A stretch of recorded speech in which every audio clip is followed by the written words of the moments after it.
जदि किए पान बीड़ी सिगरेट मद गंजेई गुटखा आदि मादक द्रव्य सेवन करते एमती किसी होमियोपैथिक मेडिसिन अच्छी कि जार सेवन द्वारा यह सब निशा द्रव्य आराम से छाड़ पार बिना साइड इफेक्ट रे। हाँ एमती एक होमियोपैथिक मेडिसिन अच्छी जहाँ आपण मानकु होमियोपैथिक स्टोर रे सहजरे मिल पारिबो जार ना होची क्रिजिक्स कंपनी रो सुपर एंटी टॉक्सिक ड्रग्स।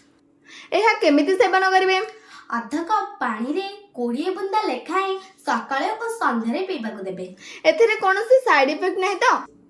ना सात द्रव्य छाड़िला परे व्यक्ति को राति रे कम निद आसी थाए, देह मुंड दरज लगी थाए, डायरिया झाड़ा भी होई थाए। एहा मध्य एही मेडिसिन ठीक कर दे थाए। हाँ एही मेडिसिन देबा पूर्व जणे भल होमियोपैथिक डाक्टर सहित परामर्श करनेबा उचित।